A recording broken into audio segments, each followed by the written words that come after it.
Good boy. Go lay down. Okay, we're gonna go live early. Get this ready to go. Refresh.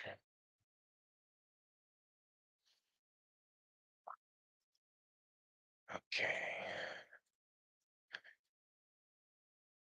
Copy link.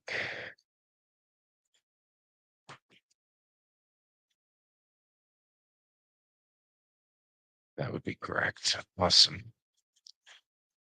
Okay, we should be good. Oh, we need this. There we go. Okay, in about 10, 15 minutes, probably 10, we're going to get started. So let me try to get some things going here. This is our third get together. We'll probably remind ourselves of what it is that we've seen so far. Oh, I should get this ready too. Let's see. 2 years, 8 months, 28 nights.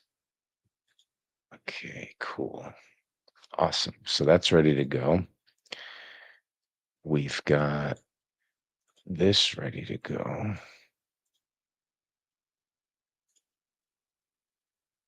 All right.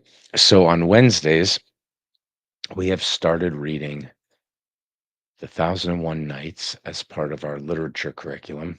Oh, I was thinking about putting this together. I didn't put it together though. Wonder if I could pull up one of the older versions.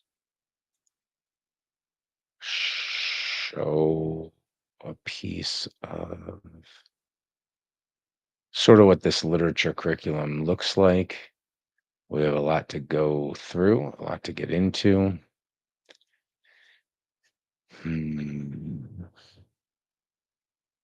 Here, this is literature curriculum. And I mean, we've talked about the philosophy curriculum for so long, and that's fantastic. But what if we were to, no, it doesn't look great. That looks correct. Okay, so mythology, mysticism, epics, culturally defining, traditional, good literature. Okay, so that's good. That's not the latest version, but we could show sort of this literature curriculum and how it's related. Do I have another one of these? No, that's all for the law class.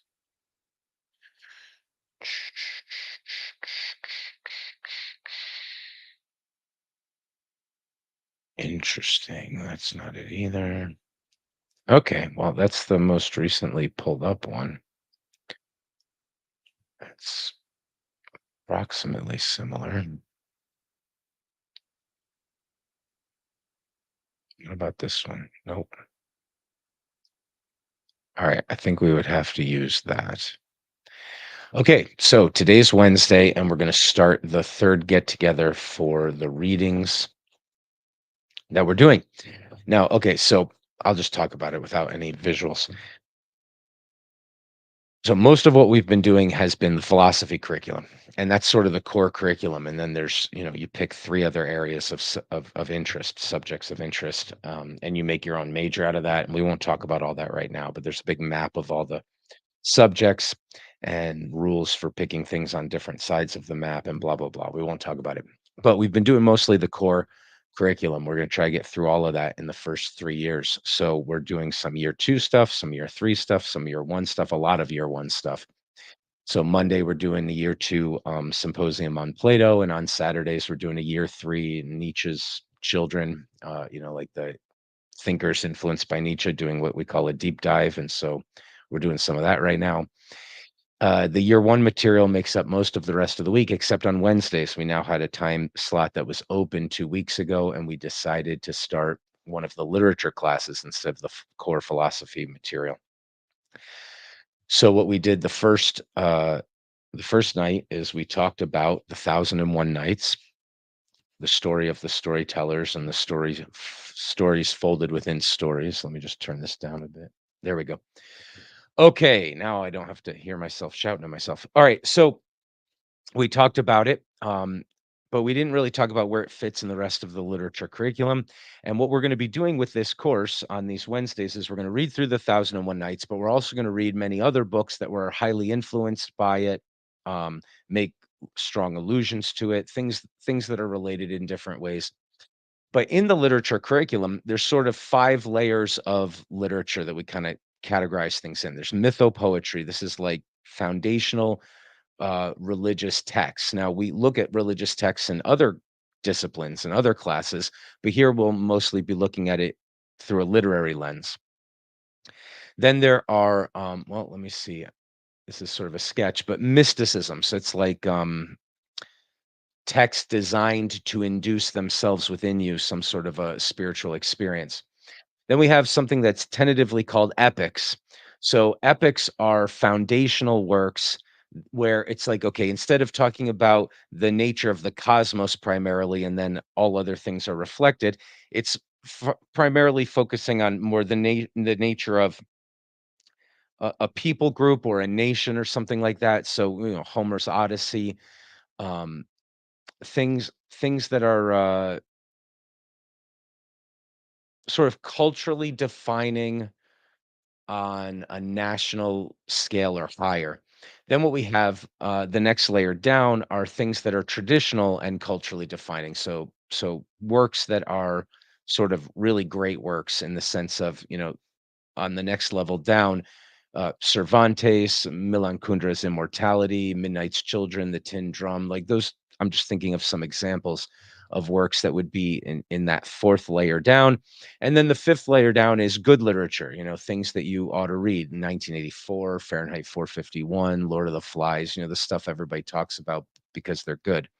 So that's the fifth layer down. And then the sixth layer we don't do, of course, because it's not worth reading, but it's what we would call bad literature, things that are like pulp, romance novels, literotica, escapist fantasy, that type of thing. So in any event, there's lots of different genres to break these things up into and other ways to subdivide it. But in the literature curriculum that we've started on Wednesdays, those are sort of the 5 categories, the 5 levels of literature that we're going to look at. Now, this book is in one of those levels.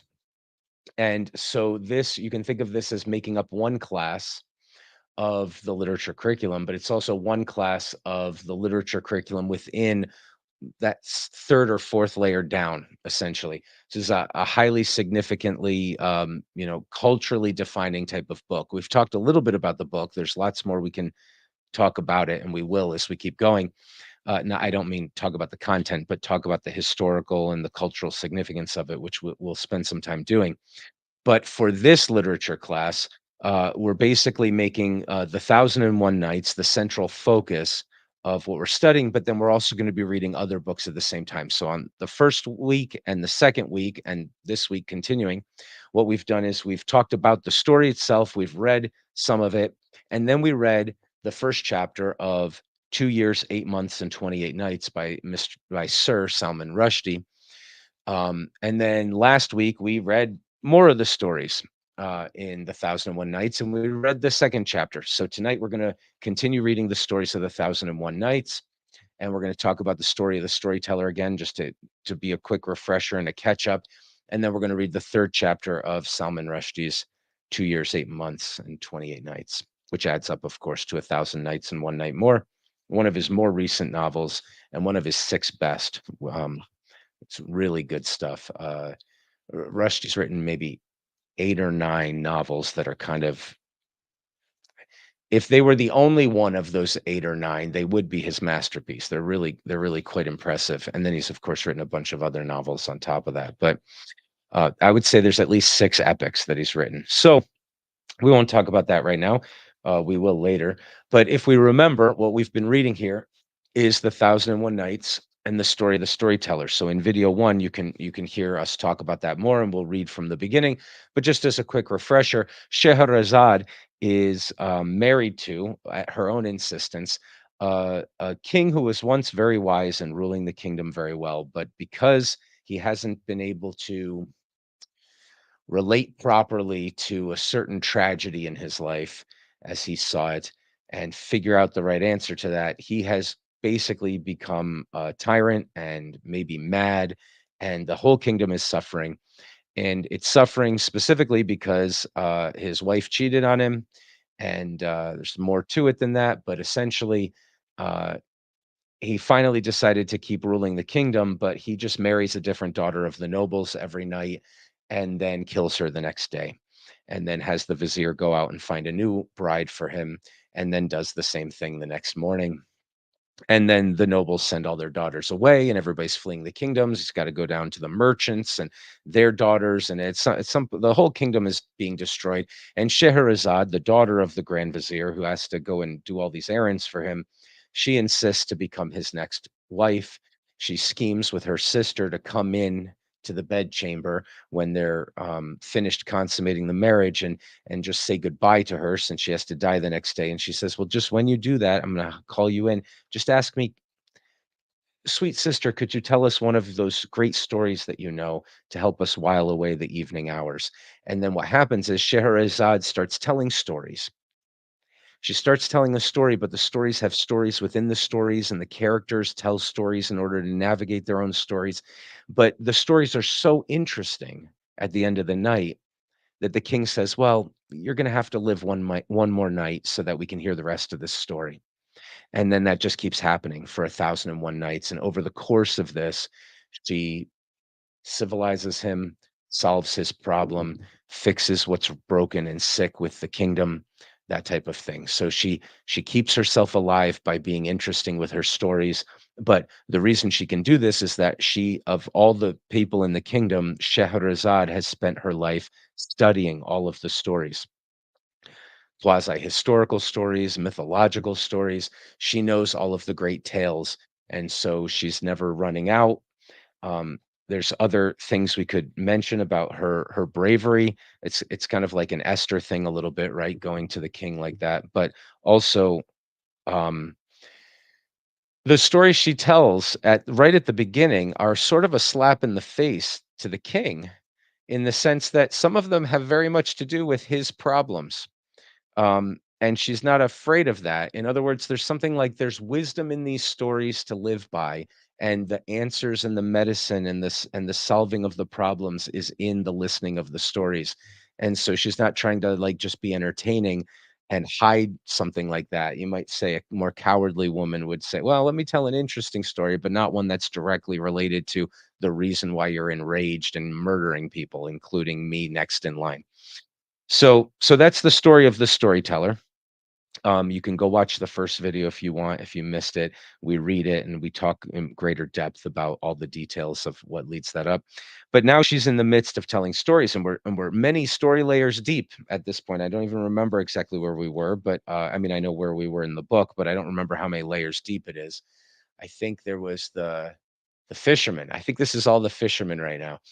So the fisherman, that's not a story being told by another character in a story, is it? I don't think so. No, let me tell you the story of the fisherman is how it starts, I believe. So the fisherman is having some real issues. He's fighting with this genie that he collected from a bottle that he pulled out of the ocean, and they're telling stories to each other in their navigation of, is the genie going to kill him, the jinn, or is he going to, all of this stuff is happening. But then eventually the kingdom's in trouble because the jinn was contracted by him through a covenant to actually do good to him instead of ill eventually. But maybe he's a bit of a tricky jinn, and so he cleaves open the earth and disappears after showing him a source of wealth for himself. And if he would just take the fish from this magic lake that no one knows about and bring them to the kingdom, but then something weird keeps happening while that's going on. And we remember that whoever is put in charge of cooking the fish, a wall cleaves open, and some character from this fairyland, this Jin world, the Paristan, comes in and burns the fish and overturns them and says, "Art thou keeping thy covenant, O fish, with thee, with we," or something like that. I can't remember. So it's very curious. We don't know what to do about it. And so now the king, who still wants to eat these beautiful fish that keep getting brought to him by this fisherman who's done this thing. He's like, "Okay, let's all go out. Let's go find this lake. Let's go figure it out." And then he went on his own. He said, "Okay, everybody," he said to the vizier, "Pretend I'm sick and don't let anybody into the tent." He got in a disguise and he went off on his own to go get some other information.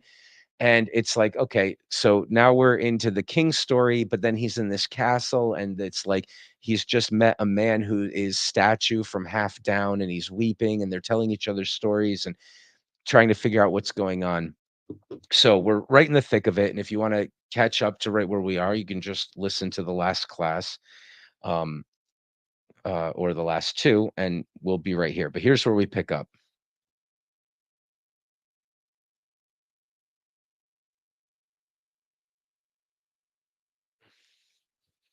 The story of the young king of the Black Islands.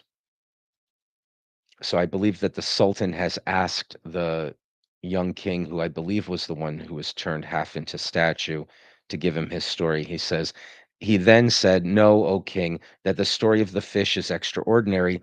If it were engraved upon the intellect, it would be a lesson to him who would be admonished." And then he relates the story. So here we go. The story of the young king of the Black Islands. My father was king of the city which was here situate. His name was Mahmud. He was lord of the Black Islands and of the Four Mountains. After a reign of 70 years, he died, and I succeeded to his throne. Whereupon I took as my wife the daughter of my uncle, and she loved me excessively, so that when I absented myself from her, she would neither eat nor drink till she saw me again. I'm so sorry. I always forget to turn the lights on that make the reading easier.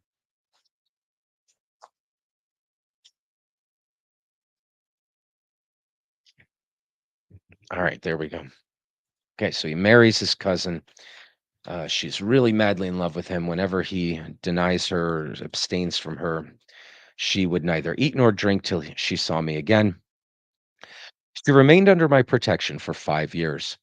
After this, she went one day to the bath, and I had commanded the cook to prepare the supper, and entered this palace, and slept in my usual place.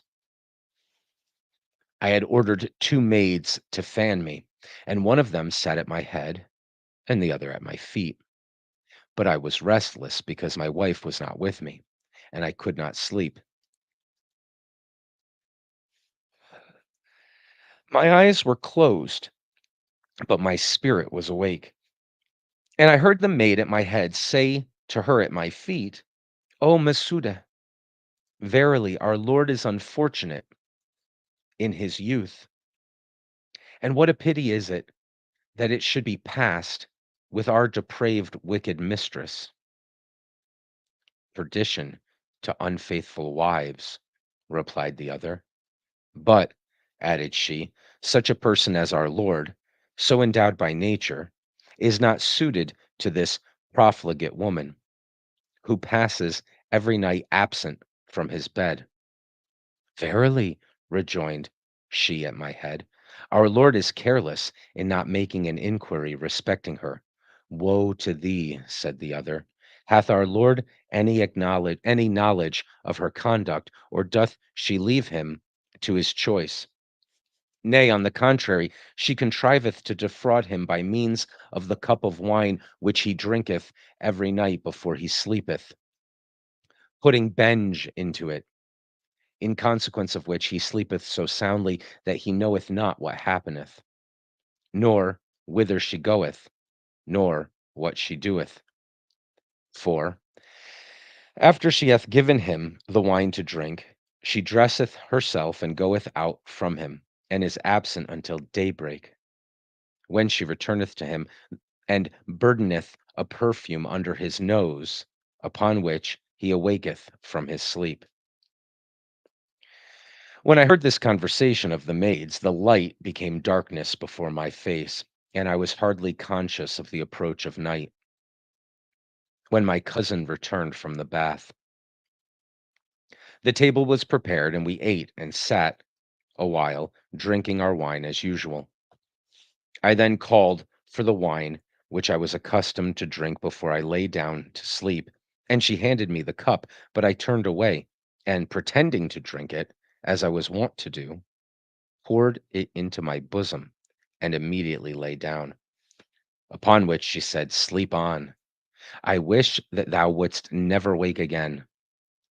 By Allah, I abhor thee, and abhor thy person, and my soul is weary of thy company." She then arose and attired herself in the most magnificent of her apparel, and having perfumed herself and slung on a sword, opened the door of the palace and went out.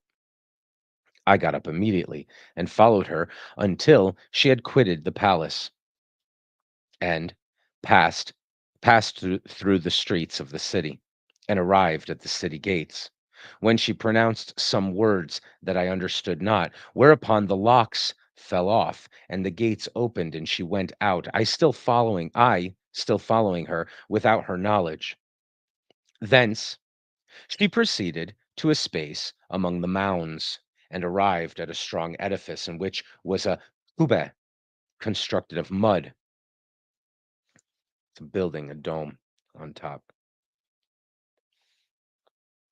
with a door which she entered. I then climbed upon the roof of the kuba, and looking down upon her through an aperture, saw that she was visiting a black slave whose large lips, one of which overlapped the other, gathered up the sand from the pebbly floor, while he lay in a filthy and wet condition upon a few stalks of sugar cane. She kissed the ground before this slave, and he raised his head towards her and said, "Woe to thee! Wherefore hast thou remained away until this hour? The other blacks have been here drinking wine, and each of them has gone away with his mistress, and I refused to drink on thy account." She answered, "O my master, and beloved of my heart, knowest thou not that I am married to my cousin, and that I abhor every man who resembles him, and hate myself while I am in his company? If I did not fear to displease thee, I would reduce the city to ruins, so that the owl and the raven should cry in it, and would transport its stones beyond Mount Kaf." Remember Mount Kaf. "Thou liest, thou infamous woman," replied the slave, "and I swear by the generosity of the blacks, and if I speak not truth, may our valor be as the valor of the whites, that if thou loiter as thou hast now done till this hour, I will no longer give thee my company, nor approach thy person, thou faithless one. Dost thou inconvenience me for the sake of thine own pleasure, thou filthy wretch, and vilest of the whites?" When I heard, continued the king, their words, and witnessed what passed between them, the world became dark before my face, and I knew not where I was. My cousin still stood weeping and abasing herself before him, and said, "Oh, my beloved and treasure of my heart, there remaineth to me none but thee for whom I care. And if thou cast me off, alas for me! Oh, my beloved! Oh, light of mine eye!"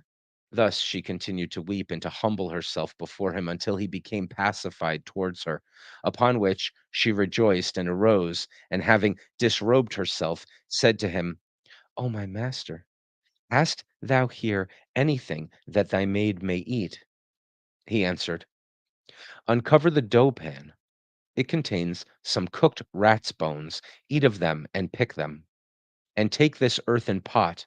Thou wilt find in it some buza to drink." So she arose and ate and drank and washed her hands. After which she laid down by the side of the slave upon the stalks of sugar cane, and covered herself with his tattered clothes and rags. When I saw her do this, I became unconscious of my existence, and descending from the roof of the kuba, entered and took the sword from the side of my cousin with the intention of killing them both. I struck the slave upon his neck and thought that he was killed. But the blow which I gave from the view of severing his head only cut the gullet and skin and flesh, and when I thought that I had killed him, he uttered a loud snore, upon which my cousin started up, and, as soon as I had gone, took the sword and returned it to its scabbard, and came back to the city and to the palace, and lay down again in my bed, in which she remained until the morning. On the following day, I observed that my cousin had cut off her hair and put on the apparel of mourning. And she said to me, "O my cousin, blame me not for what I do, for I have received news that my mother is dead, and that my father hath been slain in a holy war, and that one of my two brothers hath died of a poisonous sting, and the other by the fall of a house. It is natural, therefore, that I should weep and mourn." On hearing these words, I abstained from upbraiding her, and said, "Do what seemeth fit to thee, for I will not oppose thee." Accordingly, she continued mourning and weeping and wailing a whole year, after which she said to me, "I have a desire to build for myself in thy palace a tomb with a kuba, that I may repair thither alone to mourn, and I will call it the House of Lamentations." I replied, "Do what thou seest fit."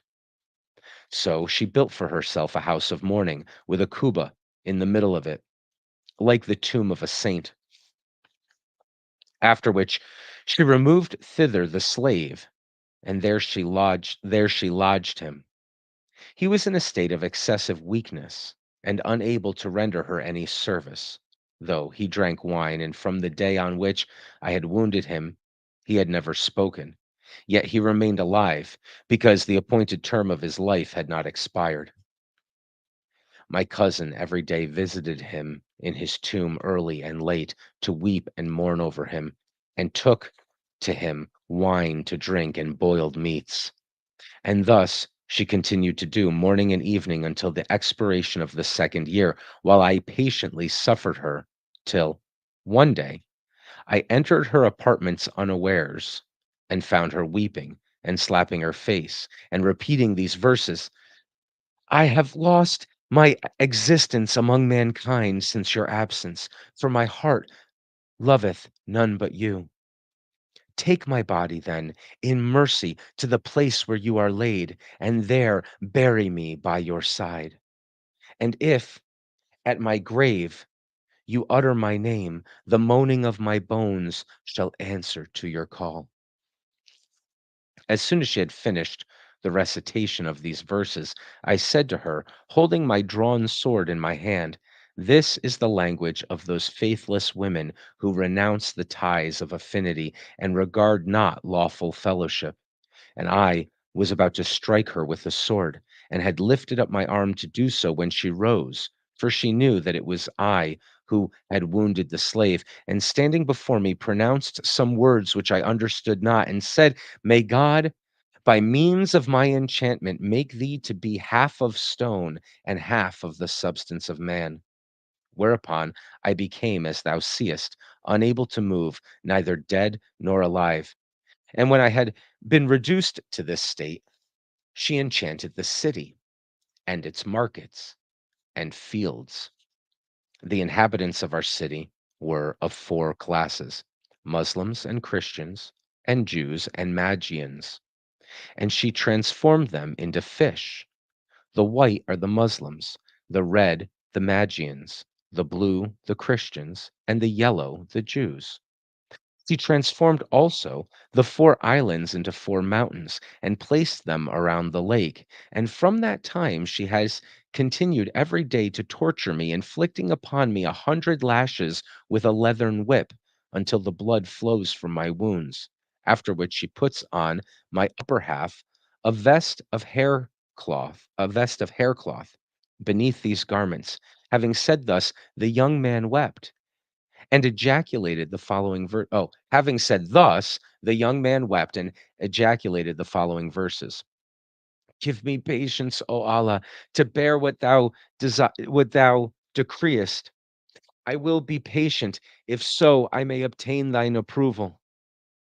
I am straitened indeed by the calamity that hath befallen me, but the family of the favored prophet shall intercede for me." Upon this, the king, looking towards the young man, said to him, O youth, thou hast increased my anxiety. And where, he added, is this woman?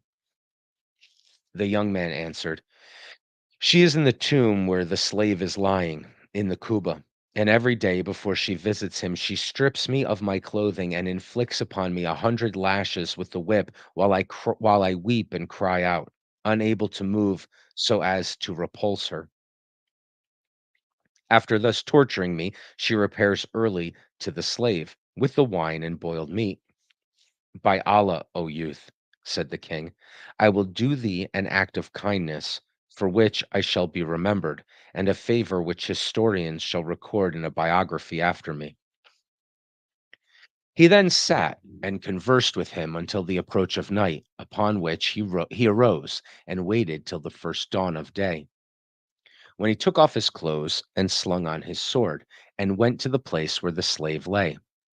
After remarking the candles and lamps and perfumes and ointments, he approached the slave and with a blow of his sword slew him. He then carried him on his back and threw him into a well which he found in the palace. And returning to the Kubeh, clad himself with the slave's clothes and lay down with the drawn sword by his side. Soon after, the vile enchantress went to her cousin, and, having pulled off his clothes, took the whip and beat him, while he cried, Ah, it is enough for me to be in this state. Have pity on me then. Didst thou show pity to me? She exclaimed, and didst thou spare my lover? She then put on him the haircloth vest and his outer garments, and repaired to the slave with a cup of wine and a bowl of boiled meat.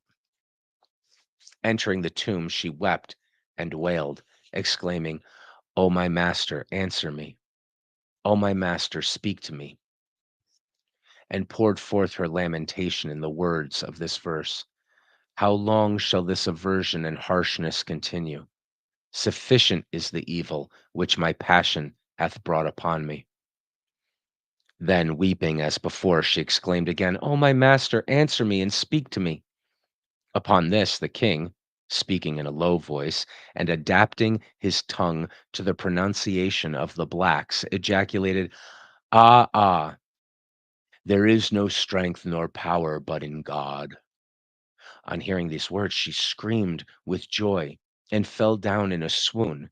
And when she recovered, she exclaimed, Possibly my master is restored to health.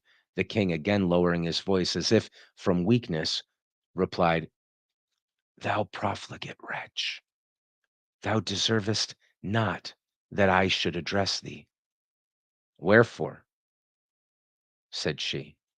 He answered, Because all the day long thou tormentest thy husband, while he calleth out and imploreth the aid of God, so that thou hast prevented my sleeping from the commencement of darkness until morning.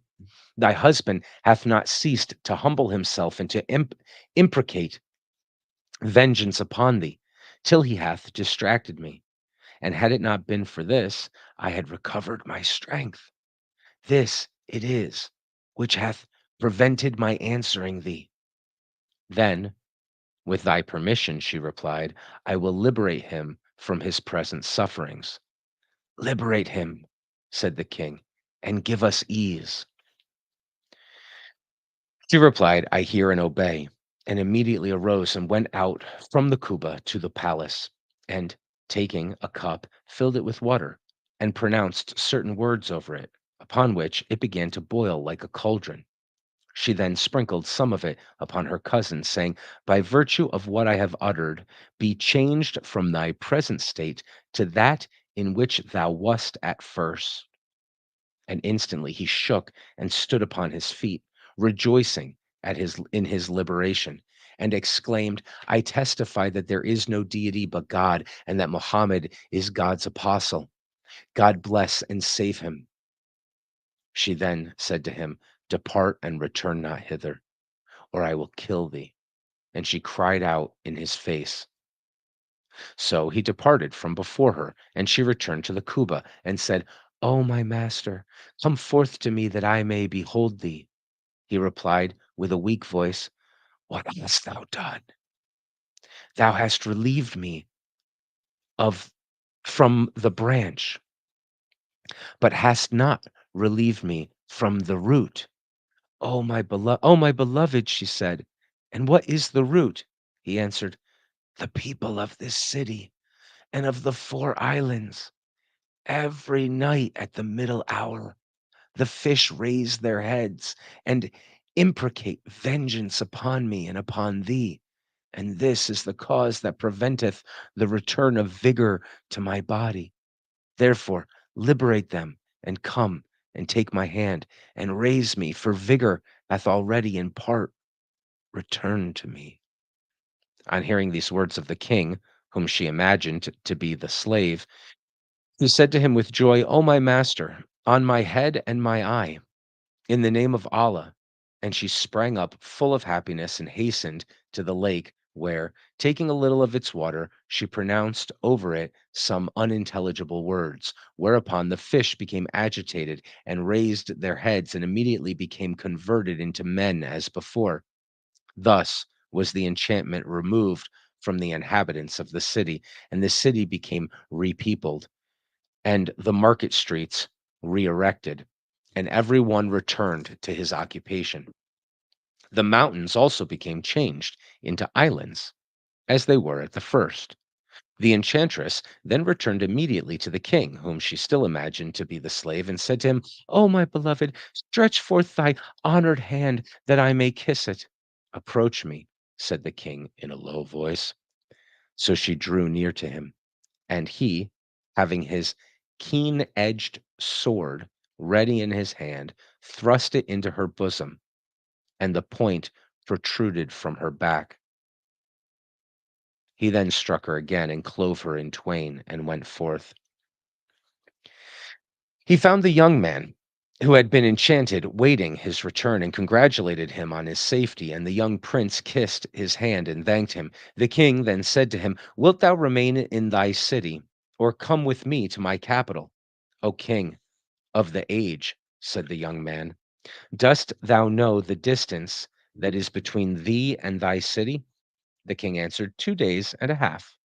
"O king," replied the young man, "if thou hast been asleep, awake. Between thee and thy city is a distance of a year's journey to him who travelleth with diligence. And thou camest in 2 days and a half only because the city was enchanted. But, O king, I will never quit thee for the twinkling of an eye." The king rejoiced at his words and said, "Praise be to God, who hath in his benevolence given thee to me. Thou art my son, for during my whole life I have never been blessed with a son."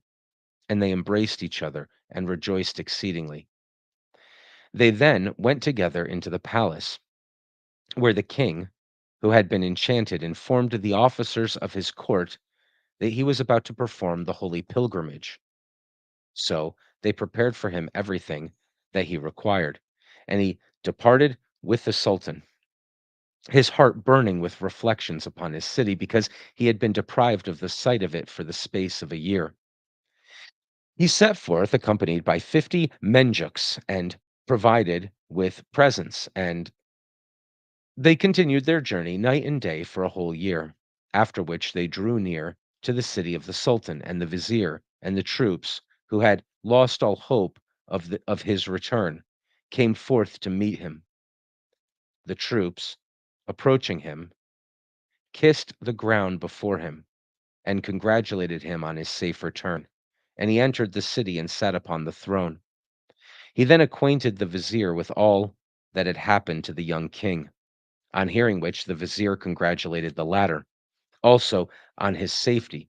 And when all things were restored to order, the sultan bestowed presents upon a number of his subjects and said to the vizier, "Bring to me the fisherman who presented to me the fish." So he sent to this fisherman, who had been the cause of the restoration of the inhabitants of the enchanted city, and brought him.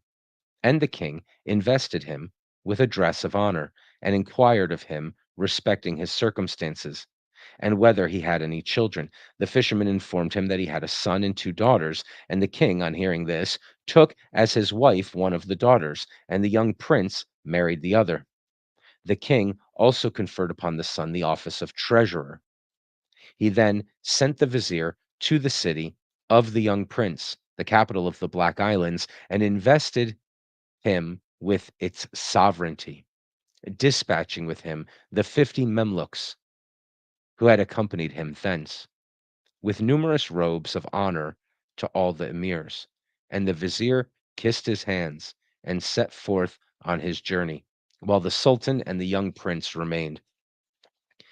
And as to the fisherman, he became the wealthiest of the people of his age, and his daughters continued to be the wives of the kings until they died. But this, added Scheherazade, is not more wonderful than what happened to the porter. Okay, so that has finished maybe 6 or 9 evenings in a row of story within story within story, but it was all grandly under the fisherman in a sense. So it's over. And what she says is, that's pretty wonderful, maybe you think, but it's not as wonderful as what happened to the porter. So nights 9 through 18 will be the stories within stories of the porter. So it's almost like a chapter change there. Let's pause for a moment.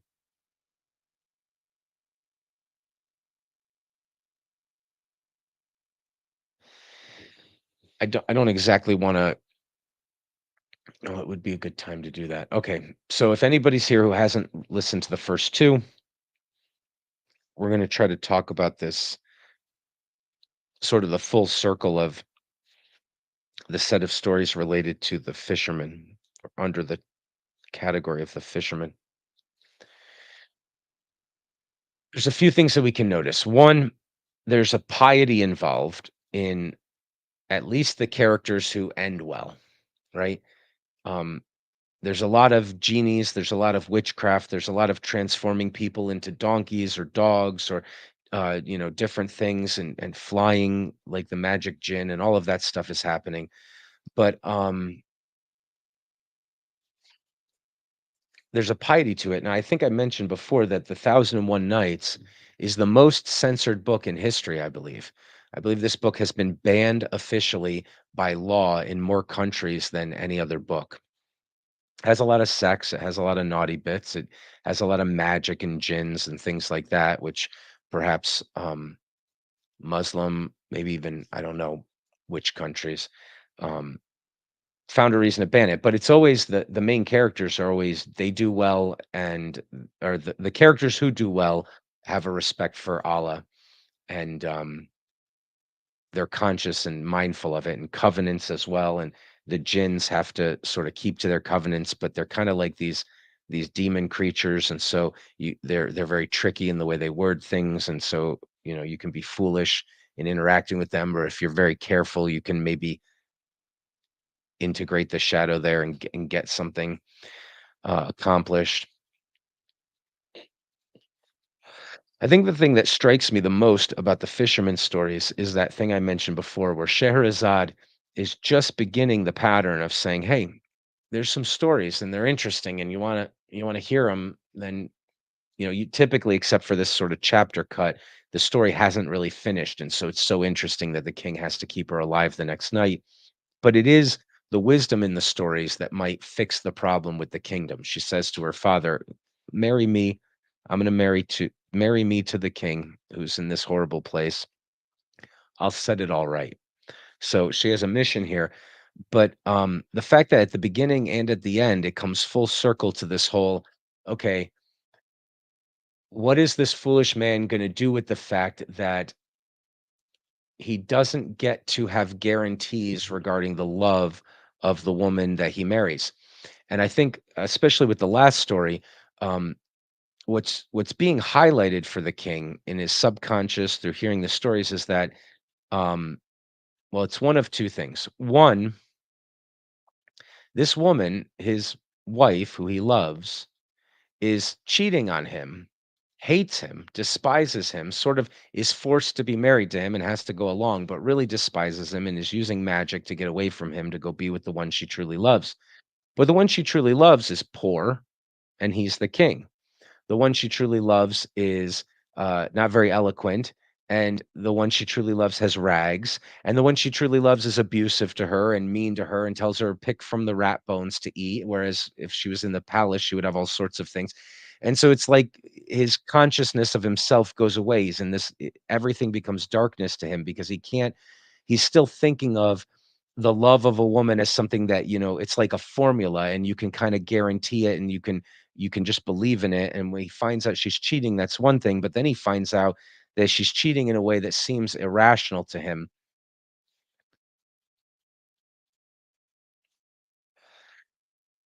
Um, Her hatred for him seems unreasonable, and her love for this other one also seems unreasonable. There's a lot of things we could talk more about. Sadomasochism. We could talk about all sorts of things that we're not going to talk about, right? We can talk about an element of pride and treating people badly, and then they need to sort of gain your love. All of those weird dynamics are going on.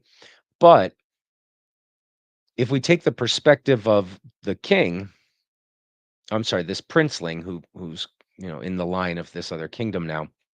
If we take his perspective, um, the foolishness that he has and the error that he's making is highlighted um, by the fact that he thinks he can do something to solve this problem. We spent some time looking at the story of Apollo and Daphne in the ancient Greek mythology.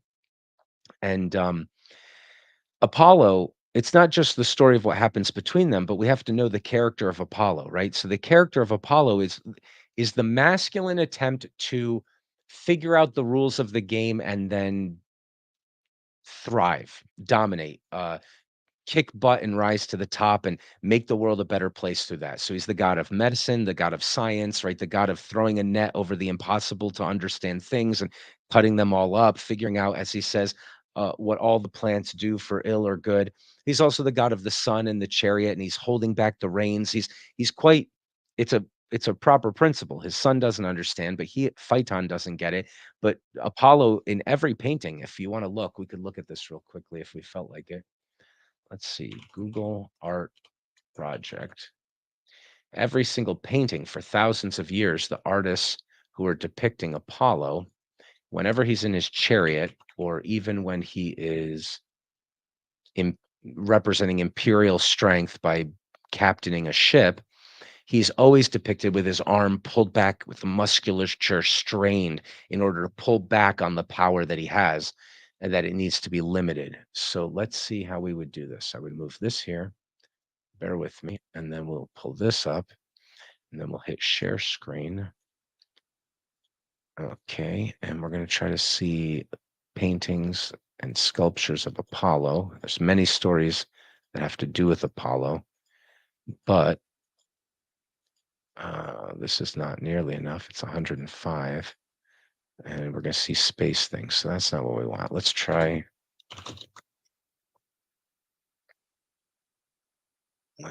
this. Okay, it's a story of Apollo and Daphne, sketches, paintings, sculptures. We looked at this story. We'll do it again. There might be some videos in the mythology section that we've put on hold for a little while that might have these artworks in them, but let's just find, oh, come on, it has to be here.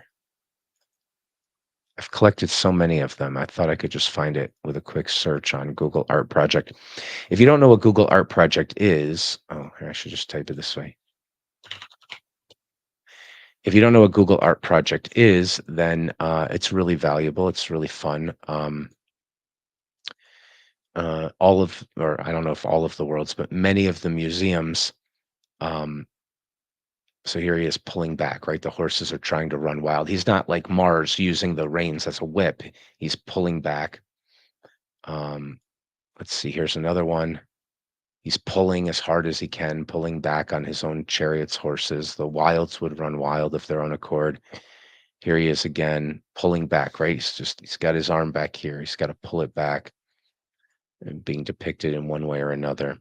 Okay, so in any event, he represents properly. Now he has to learn a tough lesson in this story of Daphne and he, but he learns properly that okay, in the sphere of the vicissitude of human sufferings, Apollo is a god and he plays a role and he helps us, and it's good, right? He's sort of the god of, he has a lyra, right? And there's a story between him and Pan. He's not the god of music because Pan is playing, but he's the god of non-lyrical symphonic music as opposed to bluegrass or some folk music. He's it's very sophisticated systems that can be built, small families, right? He has his sister. There's other gods that have 14 kids, and they make fun of his parents for only having two, and they send he and his sister to go and seek revenge, and they kill the 14 children. It's like family planning. It's like things get so complicated. Now you can see the need for family planning and abortion, the demand for it in any case, not the need, but the demand for it. If you live on a farm, if you live in the country, hey, have another kid. They'll be picking tomatoes and helping out within 3 years, and a kid's just a great thing to have. But if you're in this Apollonian world, a kid requires 25 years of education before they know enough to even start to be helpful in this complicated a system. So he's sort of the god of supreme courts, and he's the god of highly complicated, sophisticated structures. He's not the ultimate god, right? That's the point of these deities, is that they have to fit in properly with each other. They have a place. Zeus is trying to figure out the proper management of the kingdom, and so Apollo's not a good guy, he's not a bad guy, he's good here, he's not good there, he fits in well here, he's dangerous for this, and that type of thing that we're seeing when we're reading those stories. But in any event, Apollo represents that.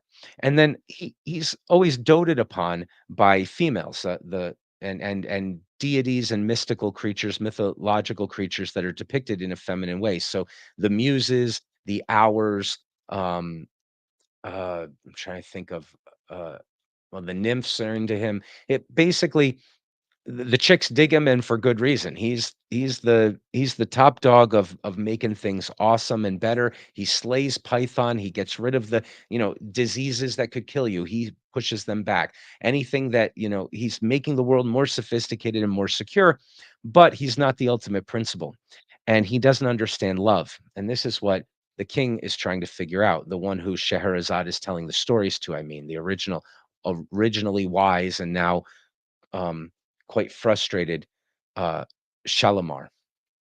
I believe I pronounced that correctly. Sorry, one moment. Silly that I'd have to look it up, but let's go and see.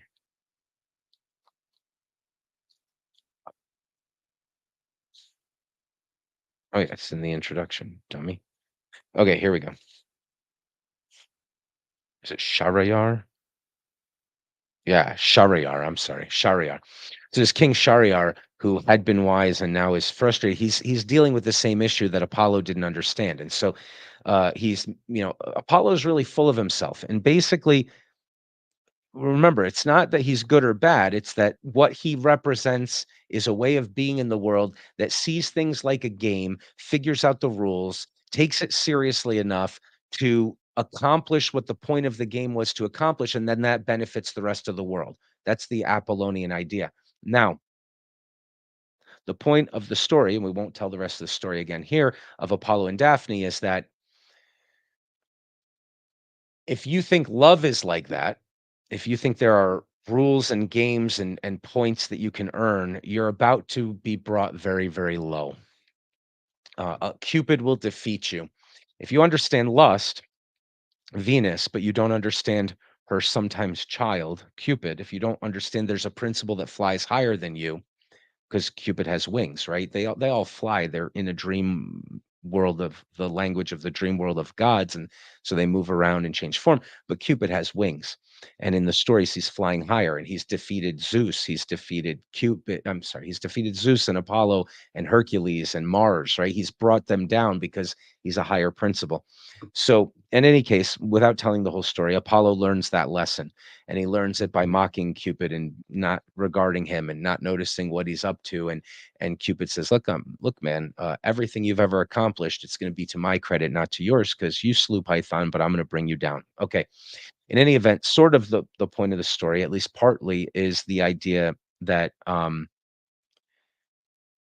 treating things like a game is a really useful, good thing. Figuring out the points and the scoring system and doing the hard work to rise up in that system, that's going to make the world a better place.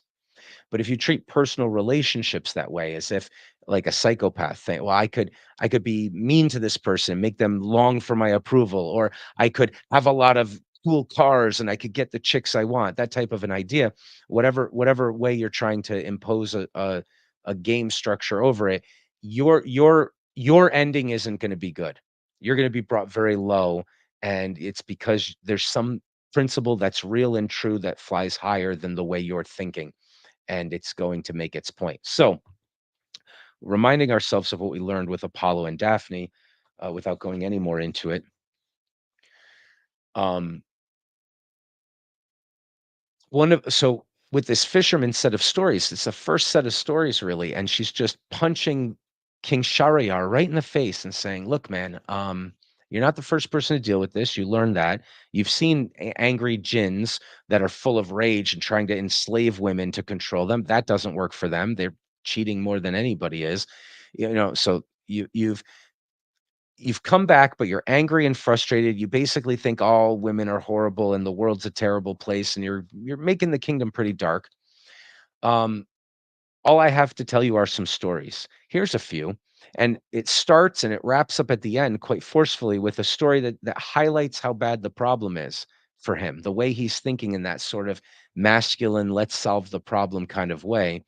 She's saying, well, okay, but there's another law, there's another principle, there's an opposing principle to all of this, and that might work. You were the great king, and you had all the wisdom, and the kingdom was running well, and you have God's money in your back pocket. I mean, you are ruling, and everybody's thrilled to death that you're there. It's like you earned all the points in all the games you possibly could, but you thought you could just buy your wife. You thought you had what you wanted to have with her when really, she was forced to marry you and she wasn't interested in you. And so what highlights that so much, I think, in the last story, and maybe I'm reading into it or misreading it, is the fact that all of the things that the princeling would have thought of as valuable reasons why a woman might want you or be faithful to you, the the the slave that she's cheating on him with have the opposites in every dynamic. And so she's not saying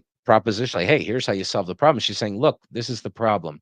And but as you get to meet these characters and see how their ends work out, and maybe there's a bit of wisdom for how to deal with this. So we won't turn it into a morality tale, and we won't be overly reductionist about it. I just want to notice the courage that Scheherazade has in talking to this angry, um, maddened king and saying, "Look, I got some stories to tell you, and you might find them so interesting you'll even allow me to live another night to continue telling you the stories." And then immediately launches into these stories that are very relevant to the wisdom that he lacks. Okay, so we read quite a lot the first 2 nights from this book. I think we'll actually stop tonight since we finally got to the end of a section, and we'll pick up with what she starts launching into with the story of the porter and all those stories that'll be intertwined within it and everything. We'll start that next week.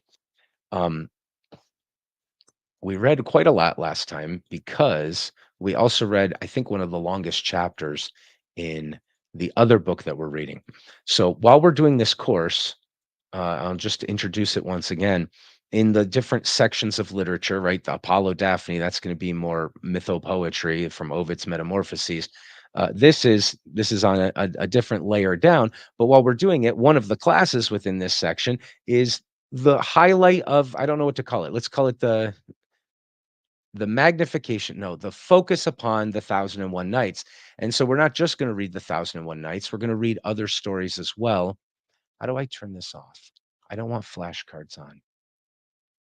Oh, fudge. Well, whatever. If I knew technology. Okay, so what we're going to do is we're going to read other books that are make allusions to it, are influenced by it, are similar in their structure. Actually, some that are similar in the structure will be the focus of an entirely different set of stories. right? You can think of the Thousand and One Nights if you wanted to. It's a lot of stories, but they're culturally foundational inside this world that they're living in. You might say it's comparable maybe to the Canterbury Tales, right? I'm sure I'm not the first person to make that suggestion. If it's very stupid, you can argue with me about it, and I'm sure you might be right. But so we'll be looking at other books like that kind of in this section when we do them. But while we're looking at one book like this, we're going to look at other books. And so we've been reading Salman Rushdie's 2 Years, 8 Months, and 28 Nights. The first chapter was really fantastic, had a lot. It was all about jinns and Dunyazad, or Dunya is Shahrazad's sister, is Dunyazad. But in this story that we've been reading, there's a genie, a jinn, and the slits between the worlds of Paristan or fairyland and our world have been closed up for a long time after the 1200s or so, but they start to open again in our time. And the book's been being written 1,000 years in the future as a history book about our time, which Rushdie calls the time of the strangenesses. And so there's this jinn, a jinnira, a female jinn, um, named Dunya. And Dunya has the same name as Scheherazad's sister, Dunyazad, and she comes and falls in love with Ibn Rushd, Averroes, the philosopher who kept for us the commentaries on Aristotle, and played a major role, which we will focus on in our philosophy classes in the year 2 material. We'll look at him and Ghazali quite a lot. But um so in any event, he's a philosopher, and she comes and she wants to have a human life and be wed to him, and they make many children, and their descendants travel on, and you can tell them because they have no earlobes. And so that's the first chapter. And then the second chapter is in our present day, and we met Mr. Geronimo, how he got his name and his whole past and history, and the big storm that came and blew apart the world of the world of the ancestors of the narrators, which is us, our world. You can, well, we won't talk about the imagery and what it means. I think the case is that our world is being blown apart, and some magic, incomprehensible things are happening to us at this time. And so we read that chapter. The next chapter is called The Incoherence of the Philosophers. So I'm going to take a short break. We've read less time today than we did the other two times on the Thousand and One Nights. But last week we had the longest chapter and we did it all. So this one won't be quite as long. Give me a quick moment and we'll read chapter 3.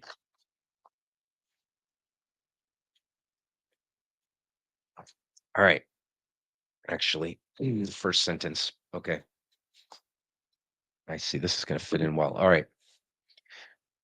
101 days after the great storm, it seemed that Ibn Rushd, lying forgotten in his family tomb in Cordoba, somehow began to communicate with his equally deceased opponent, Ghazali, in a humble grave on the edge of the town of Tus in the province of Khorasan, initially in the most cordial of terms, afterwards less jovially.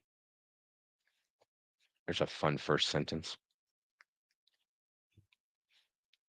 So 101 days after this big storm has torn everything apart,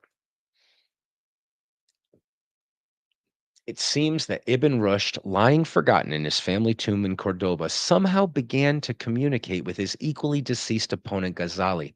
Now, I haven't done a lot of lecturing. We've just been doing reading, but there's a lot we have to talk about. Right now, I want to talk about this sentence, and I want to talk about magic realism as a genre. I know Rushdie sometimes quarrels with the name magic realism or its applicability. It certainly doesn't apply to some of his works. Um, but in any event,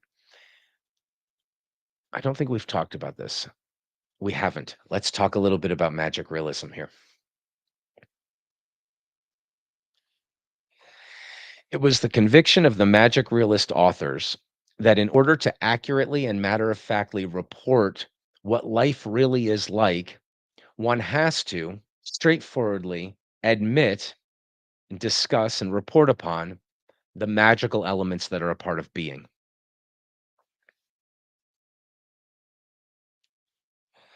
This is different from fantasy.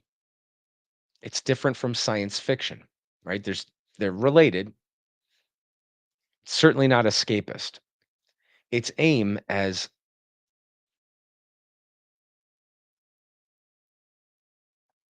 I hate getting old and forgetting names. Saul Bellow. Was it Saul Bellow?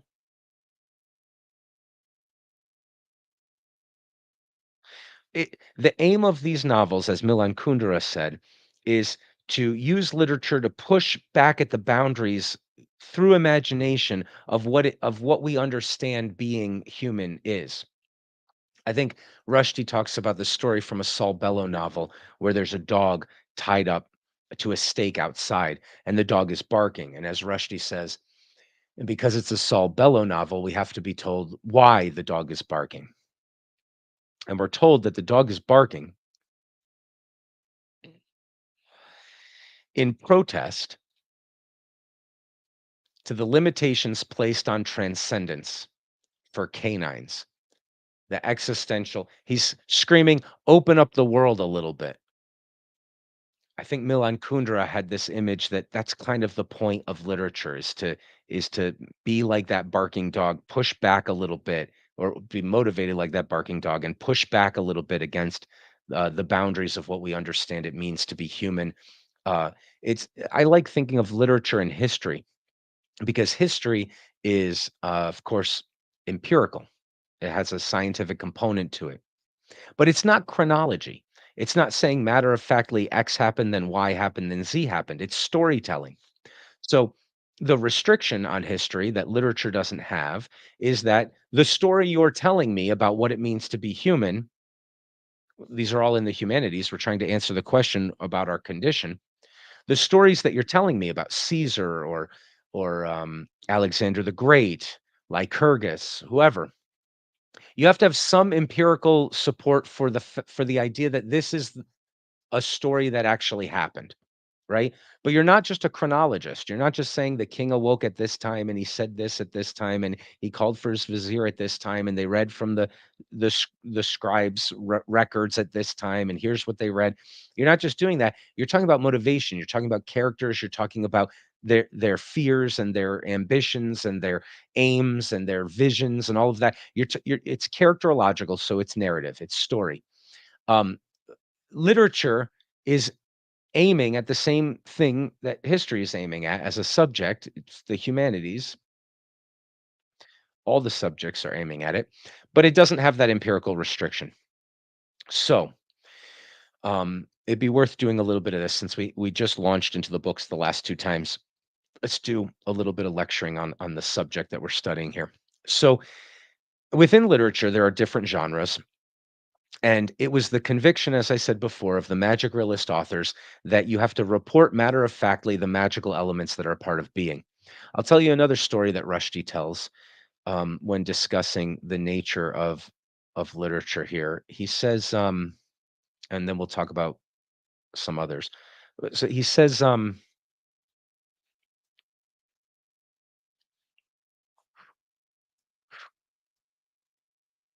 heaven help me. I started thinking about Garcia Marquez and another thing I wanted to say. Oh, yes. He tells a story about how, okay, some of his motivations. So I think maybe the greatest work of art, a really great novel, is Salman Rushdie's Satanic Verses. If you don't know, the title is a reference to a historical event that happened in the life of the Prophet Muhammad that is the official church teaching of certain imams that the prophet was receiving the Quran from the archangel Gabriel, who was reciting it to him, and then he recited it to his scribe, who wrote it down. Now, there were certain verses originally written down, and different theologians and religious people and historians will bicker about all of these things. But as the story goes, there were some verses that were not monotheistic. They mentioned other goddesses, actually, as if they were sort of demigods, so sort of a little bit below Allah, but worth praying to. So there's these questions: why were they in there? And the story in the history of the prophet is that those verses were excised out of the Quran. What are they doing in a book about oneness? there's this God of one, God is one, oneness, oneness, oneness all the time. And then all of a sudden there's this plurality that seeps itself in. And so some people speculate, well, maybe the prophet was having a hard time getting people to accept a God of oneness and a God's in a plurality world where there were so many idols and there was a lot of money involved in making pilgrimages to see the different idols and make sacrifices, and that you're going to turn it all into just one God. Maybe he was having trouble convincing people and he thought consciously, subconsciously, whatever, maybe I'll just compromise a little bit here, and it backfired on him. Maybe.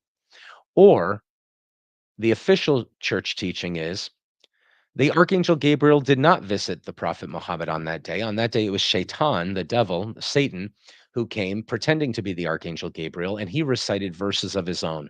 And the prophet couldn't tell the difference between the two. And so they were originally put into the Quran until he realized the mistake, and then they were taken out. So, in any event, the title, The Satanic Verses, comes from that. We're going to look at the Satanic Verses. We're going to do a magic realism course. We're going to focus on Rushdie. It's a totally different class, so we won't talk any more about it. It is, there's so much to talk about it. No, we won't talk about it anymore right now.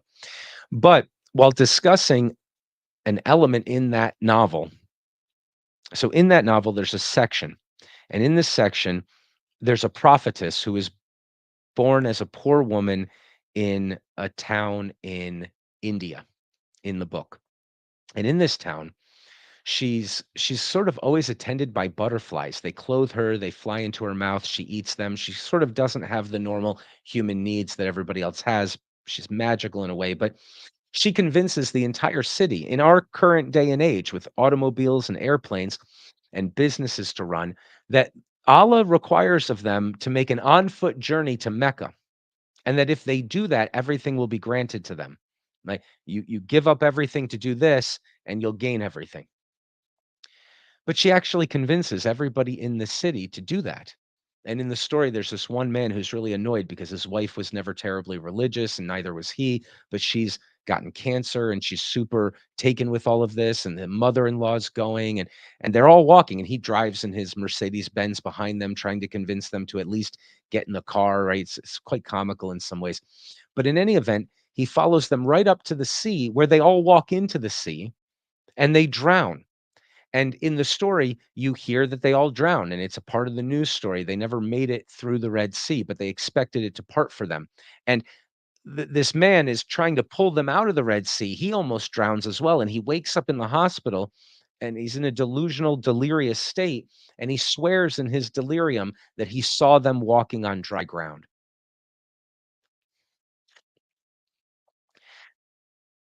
Rushdie tells the story. So that's in his novel. He says this. He says, that actually happened in Pakistan. People stopped running their businesses. They gave up everything because a prophet told them they had to make an on-foot journey to Mecca, that the sea would open for them. They all walked into it and they all drowned. And Salman Rushdie read that and he said, "Oh my God, what? I have to put this in my book. I have to understand it." So the book forces you to swallow the fact that all of that was real to those people. And that's the world you're living in. That's the bare minimum. The bare minimum that you have to deal with is if you were closely connected to those people and you were completely faithless and skeptical of the whole thing, you might be deliriously ranting and saying, I swear to God, they really did walk on dry ground. Or maybe you just don't want to believe the tragedy. Or so what happens is not that you have to believe in magic to read these novels, but that the magical elements of being are going to be presented to you and you can use any interpretation you want on them. I think in another work, a short story that we read by Rushdie. He said, "Let's be gluttons in our explanations and swallow all of them whole." Let okay, was the prophet an epileptic? Was the devil coming and reciting the entire Quran to the prophet? Was the archangel Gabriel really reciting it? And Satan came and those verses really happened that way? Was it a crafty businessman who was an orphan and so never allowed into the upper echelons of, even though he was successful, who was trying to overturn the whole system politically, right? Yeah, all of those explanations are available to you. The author, the narrator, the story doesn't force you to pick one, just like in real life. Just like in real life, if someone tells you they saw a ghost, It's real for them, and you have to decide how you're gonna deal with that. So, that's sort of the category that magic realism falls into, right? With fantasy, you kind of have to accept the realm of dragons or the whatever in order to get the story. With magic realism, there's a few qualities to it, I think. I'm just saying these from my study of it, so we can disagree about this, but it seems to me that there's a few qualities about these magic realist authors. But one of them is the idea that they're trying to force you to deal with the fact that magical elements are a part of your world. That other people believe different stories and you believe certain stories, and instead of trying to explain it away or gloss over it or be, socially realist or a realist author in another way, they said, look, let's just matter of factly report on this. And it has a narrative component. It plays a role in the story. And so you can't really get the true story of being other than that. Okay. So that's one thing. Um, Garcia Marquez is sort of thought of in the 1920s as sort of one of the founders of this genre. And the story he relates is that he was in a freshman, I think, in college, and he overheard somebody reading out loud the first line. I should just look it up since I'm going to say it right now. I won't look it up. All right. The first line of Kafka's Metamorphosis. I can't remember even the Gregor Mendel woke up one morning to find that he had been transformed into a giant insect. That's the first line of the story. It's just matter of factly, here's what's happening in this story. Some dude woke up in his bed and realized he was a giant insect, and now the rest of the story. It's like, "What?" And he said, "I was shocked when I heard that. I was blown away. I was like, 'Oh my god, you can just write something absurd like that and expect your audience to have to accept it in order to keep going with the story. I'm not gonna explain, here's how the magic works. You have a talisman and you sprinkle a thing and you say an enchantment and no, I don't have to do any of that. I can just say this matter of factly happened. And so the magic realist authors were journalists. They were journalists in South America who sort of started this movement. Maybe that's too simplified, but the as they were developing this burgeoning magic realist genre, they were coming from the context of being news reporters and just matter of factly, here's a small number of words. Let me state out what's really going on here, but I don't want to miss anything important. And then in the fiction, it was, well, you can't miss this is important. So it'll be a lot like a realist story, but you're going to be forced to deal with the fact that in that story, narratively significant, fantastic things are a part of the story. Okay, that's probably enough. There's so much more we can talk about, but that's probably enough for now.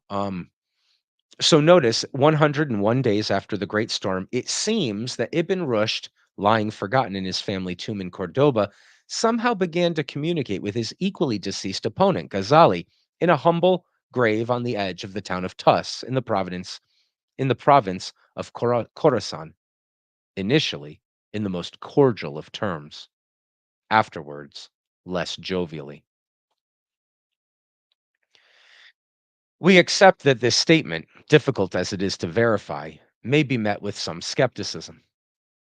Their bodies had decayed long ago, so that the notion of lying forgotten contains a kind of untruth in the further notion, and the further notion of some sort of sentient intelligence remaining in the locations of their internments is patently absurd.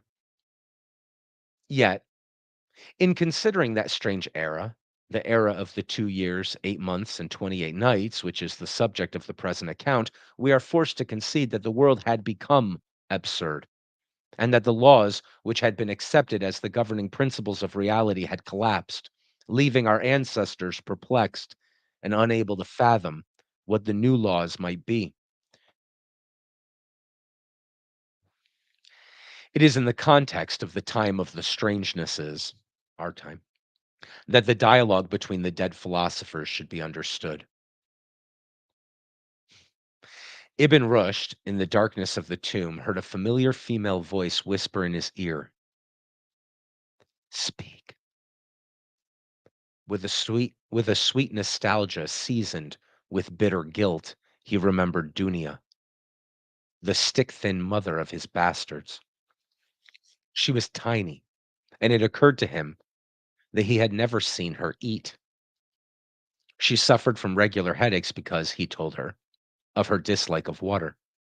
She liked red wine, but had no head for it, and after 2 glasses became a different person, giggling, gesticulating, talking without stopping, interrupting others, and always wanting to dance.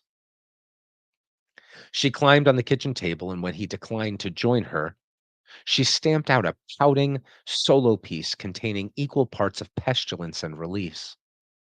She clung to him at night as if she would drown in the bed if he let her go. She had loved him without holding anything back, and he had left her, had walked out of their home without looking back. And now, in the dank blackness of his crumbling tomb, she had returned to haunt him in the grave. Am I dead? He asked the phantom wordlessly. No words were necessary. There were no lips to shape them anyway. Yes, she said, dead for hundreds of years. I woke you up to see if you were sorry. I woke you up to see if you could defeat your enemy after almost a millennium of unrest. I woke you up to see if you were ready to give your children's children your family name. In the grave, I can tell you the truth. I am your own Dunya, but I am also a princess of the Genea or Geniri. The slits in the world are reopening so I can come back to see you again. And so at last he understood her inhuman origin and why, sometimes, she had looked a little smudged at the edges, as if she were drawn in soft charcoal or smoke. He had ascribed the blurriness of her outline to his bad eyesight and dismissed it from his thoughts. But if she was whispering to him in his grave and had the power to waken him from death, then she was from the spirit world, a thing of smoke and magic. Not a Jew who could not say that she was a Jew, but a female jinn, a jinnia, who could not say that she was of unearthly descent. So if he had betrayed her, she had deceived him. He wasn't angry. He noted without finding the information very important. He wasn't angry, he noted, without finding the information very important. It was too late for human anger. She, however, had a right to be angry, and the anger of the Janiri was a thing to be feared. "What do you want?" he asked. "That's the wrong question," she replied. "The question is, what do you desire? You can't grant my wishes. Maybe I can grant yours if I want to. That's the way this works, but we can discuss this later. Right now, your enemy is awake. His old genie has found him, just as I found you." "What is the genie of Ghazali?" he asked her. "The most potent of all the jinn," she answered. "A fool without an imagination, whom nobody ever accused of intelligence, either, but with ferocious powers. I do not even want to speak his name.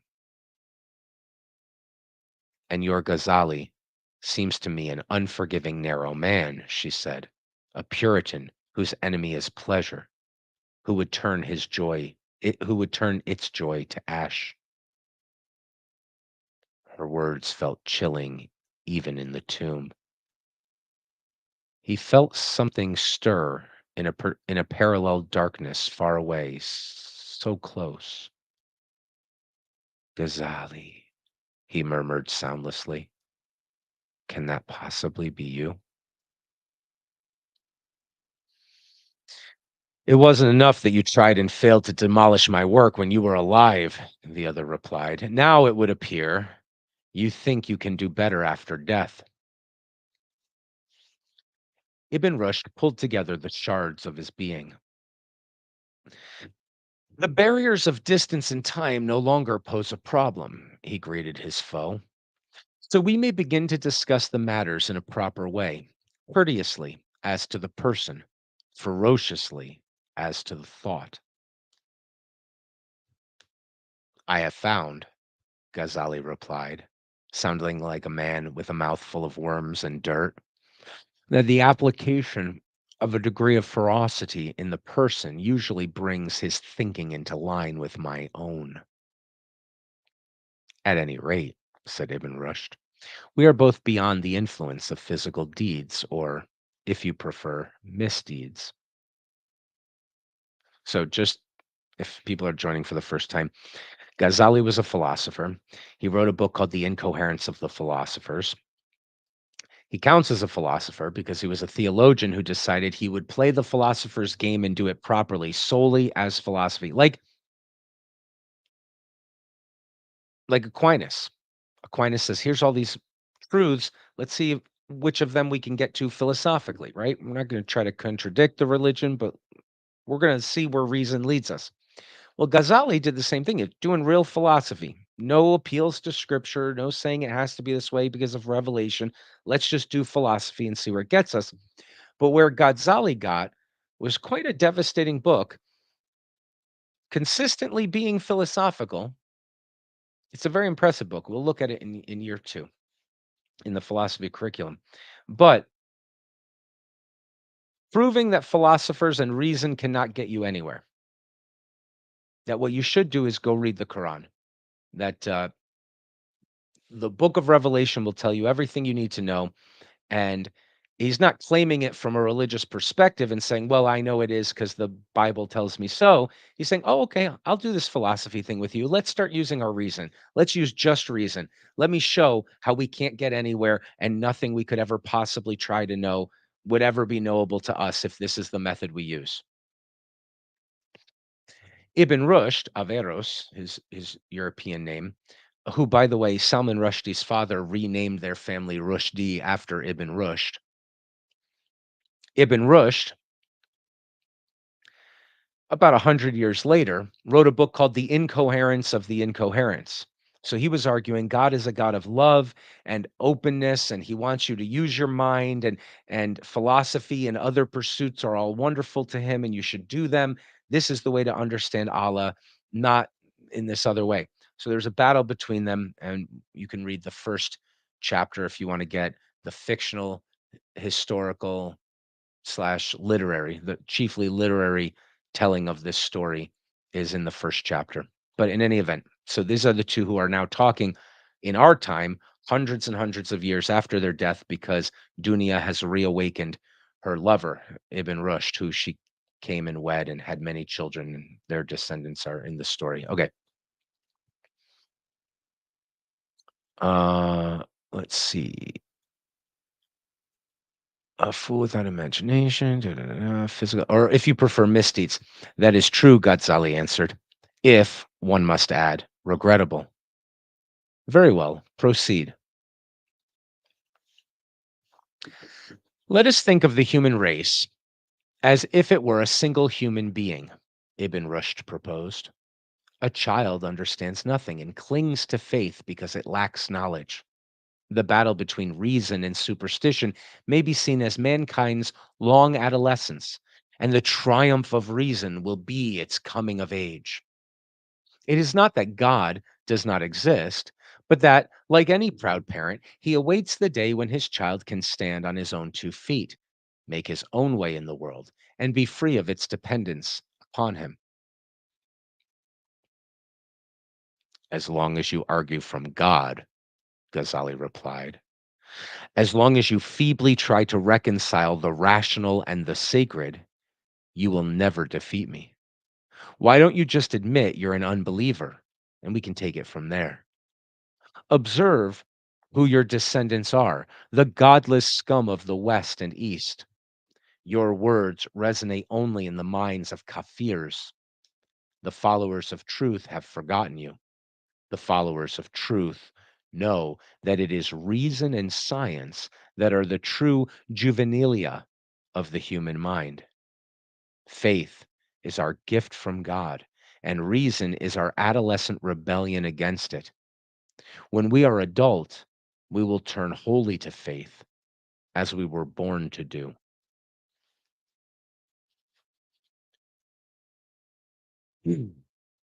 You will see as time goes by, said Ibn Rushd, that in the end it will be religion that will make men turn away from God. The godly are God's worst advocates. It may take 1,001 years, but in the end, religion will shrivel away, and only then will we begin to live in God's truth. There, said Ghazali. Good. Now, father of many bastards, you begin to speak like the blasphemer you are. Then he turned to matters of eschatology, which, he said, was now his preferred topic, and he spoke for a long time about the end of days with a kind of relish that puzzled the distressed Ibn Rushd. Finally, the younger man interrupted his elder in spite of the requirements of etiquette. Sir, it feels as though, now that you yourself are nothing but oddly sentient dust, you are impatient for the rest of creation to plunge into its grave as well. As all true believers should, Ghazali replied. For what the living call life is a worthless triviality when compared to the life to come. Ghazali thinks the world is ending, Ibn Rushd told Dunia in the dark. He believes that God has set out to destroy his creation, slowly, enigmatically, without explanation, to confuse man into destroying himself. Ghazali faces that prospect with equanimity, and not only because he himself is already dead. For him, life on earth is just an anteroom or a doorway. Eternity is the real world. I asked him in that case, why was your eternal life not begun? Why has your eternal life not begun? Or is this all it is? This consciousness lingering in an uncaring void, which is, for the most part, boring. He said, God's ways are mysterious, and if he asks patience of me, I will give him as much as he desires. Ghazali has no desires of his own anymore, he says. He seeks only to serve God. I suspect him of being an idiot. Is that harsh? A great man, but an idiot too? And you, she said softly, do you have desires still? Or new desires you did not have before? He remembered how she would lay her head on his shoulder, and he would cradle the back of it in the palm of his hand. Now they had passed beyond heads and hands and shoulders and lying together. The disembodied life, he said, is not worth living. If my enemy is correct, he told her, then his God is a malicious God, for whom the life of the living has no value, and I would desire my children's children to know that, and to know my enmity towards such a God, and to follow me in standing against such a God and defeating his purposes. So, you acknowledge your bloodline, she whispered. I acknowledge it, he said, and I beg your forgiveness for not doing so before. The Duniyazat is my race, and I am its forefather. And this is your wish? She softly pressed him, that they may become aware of you and your desire and your will and of my love for you, he said. Armed with that knowledge, they may yet save the world. Sleep, she said, kissing the air where his cheek once lay. I'll be off now. I don't usually care very much about the passage of time, but right now, time is short.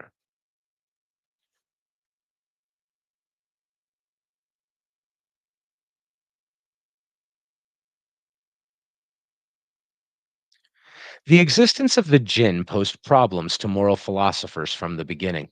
If men's deeds were motivated by benevolent or malevolent sprites, I mean, if good and evil were external to man rather than internal, it became impossible to define what an ethical man might be. Questions of right and wrong action became horribly confusing.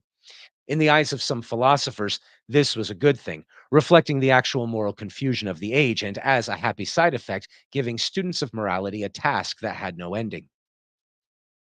At any rate, in the old days before the separation of the two worlds, they say everyone had his or her personal genie or genia whispering in an ear, encouraging good deeds or bad. How they chose their human symbiotes and why they took such an interest in us remains obscure. Maybe they just didn't have much else to do. Much of the time, the jinn seem to be individualists, even anarchists, acting purely on their own personal impulses, caring nothing for social organization or group activity. But there are also stories of wars between rival armies of jinn, dreadful conflicts which shook the jinn world to its foundations, and which, if true, may account for the decline in the number of these creatures and of their long retreat from our own sweet dwelling place. Tales abound of sorcerer jinn, the grand Ifrits, streaking across the skies in their giant flying urns to deal colossal blows, possibly even deadly ones, to lesser spirits, although, in contradiction, it is sometimes rumored that the jinn are immortal. This is untrue, though they are hard to kill. Only a genie or a jinnia can kill another of the jinn, as will be seen, as we shall tell. What can be said of the jinn when they intervened in human affairs were gleefully partisan, setting this human against that one, making this one rich, turning that one into a donkey, possessing people and driving them mad from inside their heads, helping or hindering the path of true love, but always holding themselves aloof from actual human companionship, except when trapped inside a magic lamp, and then, obviously, against their will. Dunia was an exception among the Jinnias. She came down to earth and fell in love so deeply that she would not allow her beloved to rest in peace, even after 8.5 centuries and more. To fall in love, a creature must possess a heart, and whatever we may mean by a soul. And certainly such a creature must possess the group of traits we humans call character. But the jinn, or most of them, are, as you'd expect of beings made of fire and smoke, heartless, soulless, and above mere character, or perhaps beyond it. They are essences: good, bad, sweet, naughty, tyrannical, demure, powerful, whimsical, devious, grand. Dunia, the lover of Ibn Rushd, must have lived a long time among human beings in disguise, clearly to absorb the idea of character and begin to show signs of it. One might say that she caught character from the human race the way children catch chickenpox or mumps. After that, she began to love love itself, to love her capacity for love, to love the selflessness of love, the sacrifice, the eroticism, the glee. She began to love her beloved in her, and she in him. But beyond that, she started loving the human race for its ability to love, and then for its other emotions too. She loved men and women because they could fear and rage and cower and exult. If she could have given up being a Genea, she might even have chosen to become human. But her nature was what it was, and she could not deny it.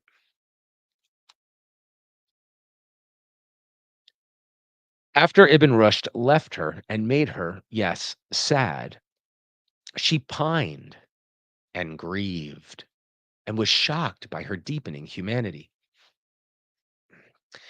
And when one day before the slits in the world closed, she left. But not even hundreds of years in her palace in the Jinn world, not even the endless promiscuity that is the everyday norm of life in fairyland could cure her. And so, when the slits broke open, she returned to renew her bonds. Her beloved asked her from beyond the grave to reunite their scattered family and help it fight the coming world cataclysm. Yes, she would do it, she said, and sped off on her mission. Unfortunately, she was not the only citizen of the Jinn world who had re entered the human levels, and not all of them had good deeds in mind. So while we read quite a lot of the Thousand and One Nights last time, and a very long chapter, maybe the longest of this book, we read less today, and we read a shorter chapter, and it's over now. That's the end of the chapter. Um, and I think we're going to call it quits there instead of going extra long. We have much more to talk about with magic realism, with levels of literature that there's a lot to talk about with magic realism, with Rushdie in particular.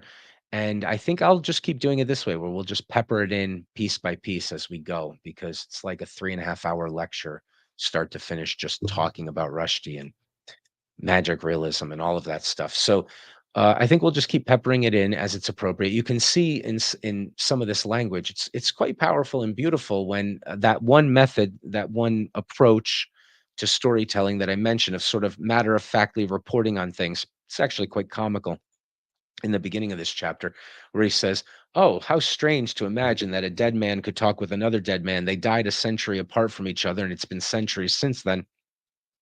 And he says, "But you have to admit that this happened at the time when a lot of strange things were happening." Okay, so his appeal to the other ridiculously impossible things that he's asking you to just take as a matter of fact, which they are in the story, that because of that, then you could accept this one, right? Because, it's pretty weird, but lots of weird things were going on. uh, Mr. Geronimo is levitating off the ground. His feet are a paper's width above the ground, and he can't quite touch the ground. And then he makes love to his employer, and now he's an inch or half an inch off the ground. So people are floating off the ground. We're going to find that other people are being crushed under weights, and it's very, very strange what's happening in our time. It's the time of the strangenesses. But he says, well, it's the time of the strangenesses. So we don't know what really happened, but it seems like this is what happened, and this is what they say happened, and it was pretty strange times. It's kind of funny to say. In any event, I hope you enjoyed that. We won't talk anymore. We'll end this. I know I scheduled a spaces in an hour and a half. It's supposed to start where we can discuss all these things. Um, but we finished a lot earlier today than we did the last two times. So, how about this? Instead of starting the space immediately after, um, I'm going to keep doing this on Mondays and Wednesdays, by the way. When we're done with Plato's dialogue that we read on Monday, we're going to immediately open a space. Usually, when we're finished with our reading, we're going to immediately open a space on Twitter where you can grab a mic, share your thoughts, disagree with something I said, point out something that was missed that seems really important, all of that stuff. So I'll open the space. Um, but let's do it in about a half an hour. So I'm going to disappear now. In about a half an hour, we'll open an unrecorded Twitter space where people can join, grab a mic, and we can chat about what we've read. Oh, the other thing to notice is how beautiful it is, how well studied Rushdie is in the stories that we're reading, right? We're reading stories about jinn, but he's following the rules of the stories of the jinn. And then when he has Dunia fall in love with a human, he goes, that's not what any of the jinn or the jinnia do, right? So he says, she was different. She stood apart. She's the only one that did this, right? And he has to explain sort of how it happens. But we're reading story after story of genies seeming to be capricious, seeming to have their own interests, but there are wars involved, and so he's basically like a historian of the mythology, who's then adding a story in the context of that, and referencing and making allusions to, and when anything new or unique is happening, noticing that, well, like a scholar recording the truth of the jinns. So this is actually kind of fun. We get to read the Thousand and One Nights, but we also get to read Rushdie, who we will talk about the impressiveness of his genius more in the future. But one small sliver of that is how well he understands all the other stories and then can speak literarily in that context. And you could imagine someone trying to do that and having it be a little laughable, but it's quite an accomplishment, and it's only one of his many accomplishments. So, in any event, we'll talk more about all of this next time. And in half an hour, I'll open the spaces instead of right after. I have something I got to do real quick. All right. Peace. See you soon.